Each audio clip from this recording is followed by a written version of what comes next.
Hi friends, welcome to Aagee's taste. ഇന്ന് ഞാനൊരു മീൻ കറിയുടെയും ഒരു പാവയ്ക്ക മെഴുക്കുവരട്ടിയുടെയും റെസിപ്പിയുമായിട്ടാണ് വന്നിരിക്കുന്നത് കേട്ടോ. ഒരു അടിപൊളി ടേസ്റ്റുള്ളൊരു മീൻ കറിയാണ്. അപ്പോൾ ആ മീൻ കറി എങ്ങനെയാണ് തയ്യാറാക്കിയിരിക്കുന്നത് നമുക്കൊന്ന് കണ്ടു നോക്കാം. അപ്പോൾ അതിനായിട്ട് എടുത്തിരിക്കുന്ന മീനെന്ന് പറയുന്നത് പ്രാച്ചിയുണ്ട് അതിനകത്ത്, അതുപോലെ തന്നെ എഴുത്തൻ കോര, അയല, അങ്ങനെ പലതരത്തിലുള്ള മീനുകളാണ് കേട്ടോ. ഇത്രയും മീൻ ഞാൻ ഇതിനകത്തേക്ക് മേടിച്ചിട്ടുണ്ട്. ഇനി ഒരു സവാള ഞാൻ ചതച്ച് വെച്ചിട്ടുണ്ട്. പിന്നെ ഒരു 5-6 അല്ലി വെളുത്തുള്ളി, ഒരു കഷ്ണം ഇഞ്ചി, ഒരു 4-5 പച്ചമുളക്, ഒരു പച്ചമാങ്ങ, കുറച്ച് കറിവേപ്പില, ഇത്രയാണ് എടുത്തിരിക്കുന്നത്. പിന്നെ ഒരു 1/2 കപ്പ് തേങ്ങ ഒന്ന് ഞാൻ അരച്ച് വെച്ചിട്ടുണ്ട് കേട്ടോ. ഇനി നമുക്ക് കറി തയ്യാറാക്കുന്നത് എങ്ങനെയാണെന്ന് നോക്കാം. അതിനായിട്ടൊരു ചട്ടി വെച്ച് അതിലേക്ക് കുറച്ച് വെളിച്ചെണ്ണ ഒഴിച്ച് കൊടുത്തിട്ടുണ്ട്. എണ്ണയൊന്ന് ചൂടായി വരുന്ന സമയത്ത് നമുക്കതിലേക്ക് ഒരു 1/2 ടീസ്പൂൺ ഉലുവ ഇട്ട് കൊടുക്കുക. ഉലുവ ഒന്ന് പൊട്ടി വരണം. പൊട്ടി വരുന്ന സമയത്ത് നമുക്ക് അരിഞ്ഞു വെച്ചിരിക്കുന്ന വെളുത്തുള്ളിയും ഇഞ്ചിയും ഇട്ട് കൊടുക്കാം. അത് രണ്ടും ഒന്ന് മൂത്ത് വരട്ടെ. ഇഞ്ചി വെളുത്തുള്ളിയൊക്കെ ഒന്ന് മൂത്ത് അതിൻ്റെ നിറമൊക്കെ ഒന്ന് മാറി ബ്രൗൺ കളറായി വരണം കേട്ടോ. അതുവരെ നമുക്ക് ഒന്ന് ആ എണ്ണയിലിട്ടൊന്ന് മൂപ്പിച്ചെടുക്കാം. മൂത്ത് വരുന്ന സമയത്ത് നമുക്ക് ചതച്ച് വെച്ചിരിക്കുന്ന സവോള ഇതിലേക്ക് ചേർത്ത് കൊടുക്കുക. അപ്പം വലിയ സവോളയാണെങ്കിൽ ഒരെണ്ണം എടുത്താൽ മതി കേട്ടോ. ഒരു വലിയ സവാള ഒന്ന് മിക്സിയിലൊന്ന് ക്രഷ് ചെയ്തെടുത്താൽ മതി. അത് ഇതിലേക്ക് ചേർത്ത് കൊടുക്കുക. ഇനി സവാള ആ എണ്ണയിൽ കിടന്നൊന്ന് മൂക്കട്ടെ. സവാള ഒന്ന് മൂത്ത് വരുന്ന സമയത്ത് നമുക്ക് അരിഞ്ഞു വച്ചിരിക്കുന്ന പച്ചമുളക് ചേർത്ത് കൊടുക്കണം. ഞാൻ ഒരു 5 പച്ചമുളക് എടുത്തിട്ടുണ്ട്. അത്ര എരിവുള്ള പച്ചമുളകല്ല കേട്ടോ, അതുകൊണ്ട് 5 എടുത്തിട്ടുണ്ട്. പച്ചമുളകും ആ എണ്ണയിലൊന്ന് വാടി വരട്ടെ. വാടി വരുന്ന സമയത്ത് കുറച്ച് കറിവേപ്പില കൂടി ചേർത്ത് കൊടുക്കാം.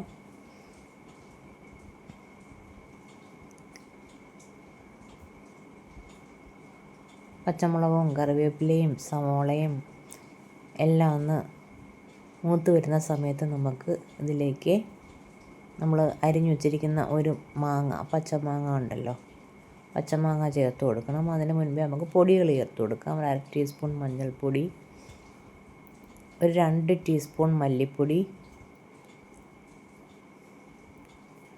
ഒരു 4 ടീസ്പൂൺ മുളക് പൊടി അധികം എരിവില്ലാത്ത മുളകാണ്. ഒരു 4 ടീസ്പൂൺ മുളക് പൊടിയും കൂടെ ചേർത്ത് കൊടുക്കുന്നുണ്ട്.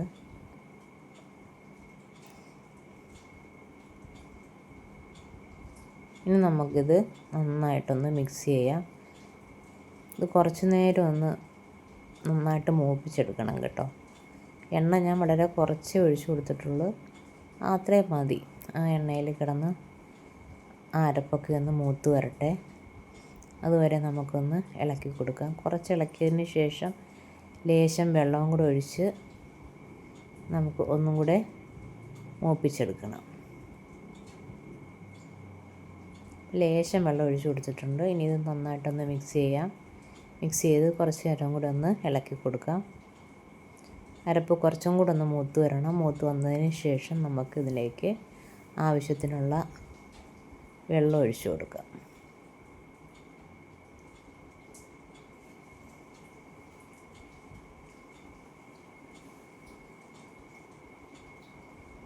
അരപ്പൊക്കെ കുറേ മൂത്ത് വന്നിട്ടുണ്ട്. ഇനി നമുക്കിതിലേക്ക് വെള്ളം ഒഴിച്ച് കൊടുക്കാം. വെള്ളം ഒഴിച്ച് നന്നായിട്ടൊന്ന് മിക്സ് ചെയ്യാം. ഒരുപാടങ്ങ് കുറുകിയിരിക്കേണ്ട കാര്യമില്ല. നമ്മൾ 1/2 കപ്പ് തേങ്ങ ഒന്ന് അരച്ച് വെച്ചിട്ടുണ്ട്. അത് ലാസ്റ്റ് നമ്മൾ ചേർക്കും. അപ്പോൾ കറി കുറച്ചും കൂടെ കുറുകി വരും. അതുകൊണ്ട് കുറച്ച് വെള്ളവും കൂടെ ചേർത്ത് ആവശ്യത്തിനുള്ള ഉപ്പും ചേർത്തിട്ടുണ്ട്. ഇതെല്ലാം കൂടെ ഒന്ന് നന്നായിട്ട് മിക്സ് ചെയ്തതിന് ശേഷം മാങ്ങ ഇട്ട് കൊടുക്കുക.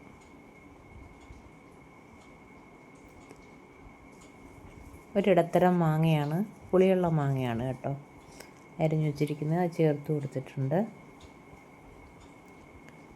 ഇനി നന്നായിട്ടൊന്ന് മിക്സ് ചെയ്തതിന് ശേഷം ഒന്ന് മൂടി വെച്ച് കൊടുക്കാം.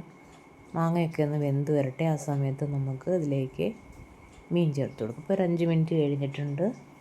കറിയൊക്കെ നന്നായിട്ട് തിളച്ച് മാങ്ങയൊക്കെ വെന്ത് വന്നിട്ടുണ്ട്. ആ സമയത്ത് നമുക്ക് മീൻ ഇട്ട് കൊടുക്കാം.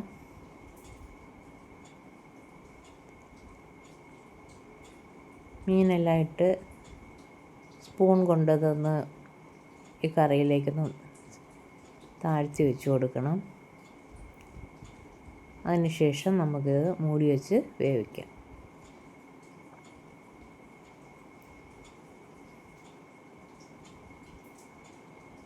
മീനെല്ലാം ഇട്ട് കൊടുത്തിട്ടുണ്ട്. ഇനി ഒന്ന് താഴ്ത്തി വെച്ച് കൊടുക്കുക. അതിനുശേഷം നമുക്കൊന്ന് മൂടി വെച്ച് കൊടുക്കാം.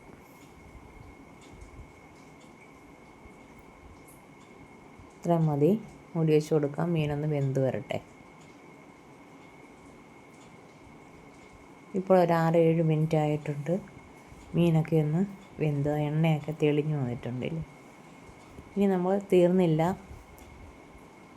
ഇനിയാണ് നമ്മളിതിലേക്ക് തേങ്ങ ചേർക്കാൻ പോണത്. 1/2 കപ്പ് തേങ്ങയാണ് ഞാൻ അരച്ച് വെച്ചിരുന്നത്. വളരെ കുറച്ച് തേങ്ങ മതി കേട്ടോ. 2 ടേബിൾ സ്പൂൺ 3 ടേബിൾ സ്പൂൺ തേങ്ങ മതി. തേങ്ങ നന്നായിട്ട് അരച്ചെടുക്കണം. അപ്പോൾ അതും കൂടി ഇതിലേക്ക് ചേർത്തതിന് ശേഷം ഒന്നും കൂടെ തിളച്ച് വരട്ടെ. നമുക്ക് സൈഡ് കൊണ്ടൊന്ന് ഇളക്കി കൊടുക്കാം.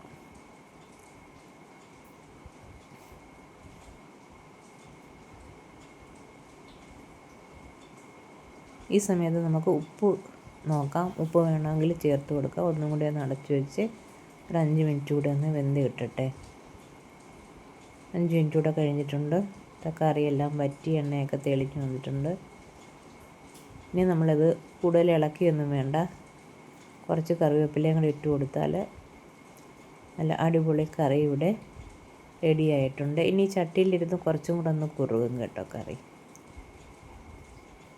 നമ്മുടെ കറി ഇവിടെ റെഡി ആയിട്ടുണ്ട്. ഇനി അടുത്തതായിട്ട് ഞാൻ ചെയ്യാൻ പോകുന്നത് പാവയ്ക്ക കൊണ്ടുള്ള ഒരു മെഴുക്ക് പുരട്ടിയാണ് കേട്ടോ.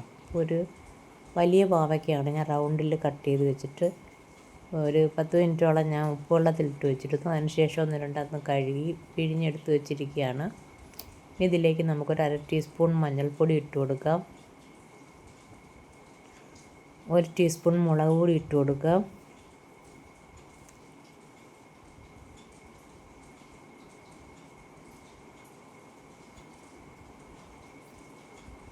ഇനി ഇതിലേക്ക് ആവശ്യത്തിന് ഉപ്പും ഒരു 2 ടീസ്പൂൺ വിനാഗിരിയും കൂടെ ചേർത്ത് കൊടുക്കുന്നുണ്ട് കേട്ടോ.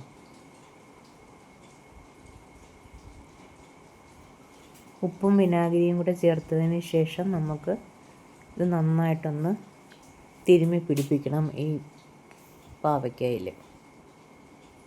തിരുമ്മി ഒരു 10-15 മിനിറ്റ് വെച്ചിരിക്കണം കേട്ടോ. ഈ വിനാഗിരിയുടെ പുളിയൊക്കെ ഇതിനൊന്ന് പിടിക്കണം. കുറച്ച് നേരം ഒന്ന് തിരുമ്മി നമുക്ക് വെച്ചിരിക്കാം. നമ്മൾ ഉപ്പിലൊക്കെ ഇട്ട് എടുത്തത് കൊണ്ട് ഇതിൻ്റെ കയ്പ്പൊക്കെ കുറേ പോയിട്ടുണ്ട്. പിന്നെ ഈ വിനാഗിരിയും കൂടെ ആകുമ്പോൾ കുറേ കയ്പ്പ് പോകും കേട്ടോ. ഒരു 10 മിനിറ്റ് കഴിഞ്ഞിട്ടുണ്ട്. നമുക്ക് മെഴുക്ക് പുരട്ടി തയ്യാറാക്കാം. അതിനായിട്ട് പാൻ അടുപ്പിൽ വെച്ച് 2 ടീസ്പൂൺ എണ്ണ ഒഴിച്ചു കൊടുത്തിട്ടുണ്ട്. എണ്ണയൊന്ന് ചൂടായി വരട്ടെ. ആ സമയത്ത് നമുക്ക് അരപ്പ് പുരട്ടി വെച്ചിരിക്കുന്ന പാവയ്ക്ക അതിലേക്ക് ഇട്ട് കൊടുക്കാം. പാവയ്ക്ക ഒന്ന് നിരത്തി കൊടുത്തതിന് ശേഷം ഇടയ്ക്കിടയ്ക്കൊന്ന് ഇളക്കി ഇതിനെ ഒന്ന് വേവിച്ചെടുക്കണം കേട്ടോ. ഇടയ്ക്കൊന്ന് ഇളക്കി കൊടുത്ത് അത് വേവിച്ചെടുക്കണം. 5 മിനിറ്റ് കഴിയുമ്പോഴത്തേക്കും ആ പാവയ്ക്കയിലുള്ള വെള്ളമെല്ലാം ഒന്ന് വറ്റി പാവയ്ക്കയൊക്കെ വെന്ത് വന്നിട്ടുണ്ട്. ഇത്രയും മതി. ഇനി ഈ പാവയ്ക്ക നമുക്ക് ഇതിൽ നിന്ന് കോരി മാറ്റി വെക്കാം. അപ്പോൾ പാവയ്ക്കയെല്ലാം കോരി മാറ്റിയിട്ട് അതേ പാനിലേക്ക് വീണ്ടും കുറച്ച് എണ്ണ കൂടി ഒഴിച്ചു കൊടുക്കുന്നുണ്ട്. ഇതിലേക്ക് 1 ടീസ്പൂൺ കടുക് ഇട്ട് കൊടുക്കാം. കടുക് ഒന്ന് പൊട്ടി വരട്ടെ. കടുക് പൊട്ടി വരുന്ന സമയത്ത് നമുക്കൊരു വലിയ സവാള അല്ലെങ്കിൽ 2 ഇടത്തരം സവാള അരിഞ്ഞിട്ട് പാവയ്ക്ക എത്രയുണ്ടോ അതിൻ്റെ ഇരട്ടി ഉള്ളി അല്ലെങ്കിൽ സവാള എടുക്കണം കേട്ടോ. ഒരു 5 പച്ചമുളക് അരിഞ്ഞിട്ടിട്ടുണ്ട്. കുറച്ച് കറിവേപ്പിലയും എല്ലാം കൂടെ ആ എണ്ണയിലൊന്ന് വാട്ടിയെടുക്കണം. ഒന്ന് വഴന്ന് വരട്ടെ. വഴന്ന് വരുന്ന സമയത്ത് നമുക്ക് വേവിച്ച് വെച്ചിരിക്കുന്ന പാവയ്ക്ക അതിലേക്ക് ചേർത്ത് കൊടുക്കാം. ഈ സവാളയ്ക്ക് ആവശ്യമായ ഉപ്പുകൂടി ചേർത്ത് കൊടുക്കണം കേട്ടോ. നമ്മൾ പാവയ്ക്കയ്ക്ക് ഉപ്പിട്ട് കൊടുത്തിട്ടുണ്ടായിരുന്നു. സവാളയ്ക്ക് ആവശ്യമായ ഉപ്പ് കൂടെ ചേർത്തതിന് ശേഷം നമുക്ക് പാവയ്ക്കയും കൂടെ ചേർത്ത് കൊടുക്കാം. ഇനി ഇത് നന്നായിട്ടൊന്ന് മിക്സ് ചെയ്തെടുക്കുക. മിക്സ് ചെയ്തെടുത്തതിന് ശേഷം ഒരു 5 മിനിറ്റ് കൂടി ഒന്ന് മൂടി വെച്ച് കൊടുത്ത് ഈ ഉള്ളിയുടെ ആ മധുരമൊക്കെ ഈ പാവയ്ക്കായിലൊന്ന് പിടിക്കണം. അത്രയും സമയം ഇതൊന്ന് മൂടി വെച്ച് കൊടുക്കുക. അപ്പോൾ മൂടി വെച്ച് കൊടുത്തിട്ടുണ്ട്. മൂടി വെച്ചിട്ട് ഇപ്പോൾ ഒരു 5 മിനിറ്റായി. തുറന്ന് നോക്കിയപ്പോഴത്തേക്കും പാവയ്ക്ക എല്ലാം നല്ല സെറ്റായി വന്നിട്ടുണ്ട്. ഈ സമയത്ത് വേണമെങ്കിൽ 1 സ്പൂൺ പഞ്ചസാരയോ 1 സ്പൂൺ ശർക്കരപ്പൊടിയോ ചേർത്ത് കൊടുക്കാം കേട്ടോ. അപ്പോൾ കയ്പ്പ് ഒട്ടും കാണില്ല. അപ്പോൾ ഇന്നത്തെ എൻ്റെ 2 റെസിപ്പീസും നിങ്ങൾക്ക് ഇഷ്ടമാണെന്ന് വിചാരിക്കുന്നു. ഇഷ്ടപ്പെടുകയാണെങ്കിൽ എല്ലാവരും ലൈക്ക് ചെയ്യുക, ഷെയർ ചെയ്യുക, കമൻറ്റ് ചെയ്യുക, ചാനൽ സബ്സ്ക്രൈബ് ചെയ്യുക. അതോടൊപ്പം തന്നെ ഹൈപ്പ് കൂടി ചെയ്യുക.